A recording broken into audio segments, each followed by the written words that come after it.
भाई मेरे जो हमारे इंडिया में भाई लोग हैं जो इंडिया से बाहर कंट्री आवा चाहते हैं मजरे का काम करने के लिए। तो हम आपका बता दें भैया कि अगर आप बकरी का काम करे के लिए आवे के लिए सोच रहे हो तो आप लोग कतर चले जाओ। कतर माँ भाई मेरे बकरी चरावे वालन की सैलरी बहुत अच्छी है। कतर माँ बकरी चरावे वालन का सैलरी मिला था 1300-1400 रियाल। कतर माँ भी बकरी का काम बहुत ज़्यादा है। जैसे सऊदी अरब में बकरी का काम काफ़ी ज़्यादा हुआ है, ऐसे कतर में भी बकरी का काम है, ऊँट का काम है, खेती है, इस काम कतर में भी हुआ है। कतर में आपका यूँ आराम रही कि जैसे सऊदी में कुछ लोग बकरी चरावे आवत हैं, बकरी के साथ में उनका मुर्गी दे दिए हैं, 2-4 ठे ऊँट दे दिए हैं। तो ऐसा नहीं है, वहाँ अगर आप बकरी का काम करे गए हो तो आपका बकरी चराना है, अगर ऊँट चरावे गए हो तो आपका ऊँट चराना है।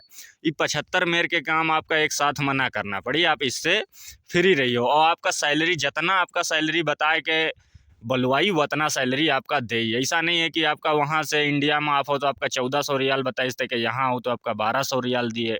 अगर आपका 1200 रियाल सैलरी बताइस तो आपका 1200 रियाल सैलरी दे, प्लस में खाना दे, रहना रूम तो सब बकरी वालों का मिलते हैं, उससे टेंशन फ्री रहो। आपका मगजमारी वाला काम ना रही आप। और अगर सैलरी सही मिलत है, मगजमारी कपिल नहीं करत है, कपिल अच्छा रहा है तो 2 साल आदमी का रहने में इतनी ज़्यादा तकलीफ नहीं हुआ है।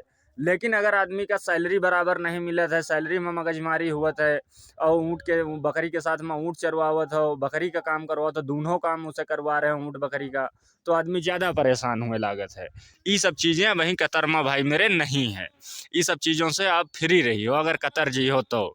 और कतर की जो करेंसी है भाई मेरे, वह सऊदी से 1.5 रुपये 2 रुपये बड़ी है। सऊदी का अगर इंडिया एक रियाल इंडिया में 23 रुपये बनत है तो कतर का 1 रियाल इंडिया में तकरीबन 24 साढ़े 24-25 रुपये बनत है। यूँ भी आपका फ़ायदा रही। और भाई मेरे सऊदी अरब में कहा है कि आज की डेट में लगभग जितना आदमी भेड़ बकरी का काम करे आवत है वो सब सऊदी भाग रहा है।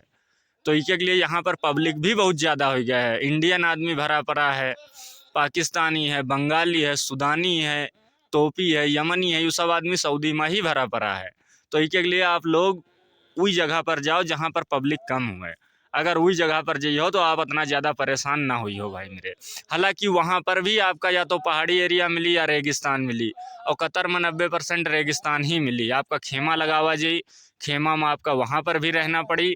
लेकिन ये सब तकलीफ़ें आपका ना हुई हैं कि तुमका 10 मेर के काम एक साथ में करना पड़े। सऊदी अरब में तो भाई मेरे कुछ ड्राइवर ऐसे हैं जो बेचारे ड्राइवरी भी करत हैं, साथ में बकरी भी चरावत हैं। और कुछ बकरी वाले ऐसे हैं जो बकरी का भी काम करत हैं, साथ में ऊँट का भी काम करत हैं। 40-50 ठे मुर्गी हैं, उन्हों के काम करना पड़त है। इस तरीके से यहाँ पर आदमी काफ़ी ज़्यादा परेशान है। और जो कतर में है वहाँ आदमी का एक ही काम है, जो काम के लिए आदमी इंडिया से आवा है आदमी का वही काम कपिल लोग करवावत हैं। कपिल लोग मगजमारी नहीं करत हैं, कपिल लोग नहीं परेशान करत हैं।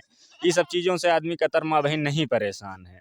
जैसा कि हम यहाँ सऊदी महान हम देख रहे हैं इनको कैसा कर रहा है, क्या कर रहा है, लोगन का देखी थे। उसके लिए हम आपका बताए थे कि अगर आप लोग यही डिसाइड करे हो कि आप बकरी का काम करे हो मजरे का, तो आप लोग कतर चले जाओ, कोई दिक्कत नहीं। कतर में आपका बकरी का काम भी मिल जाई, आपका सैलरी भी अच्छी मिली, आप लोग परेशान भी ना हुई हो भाई मेरे।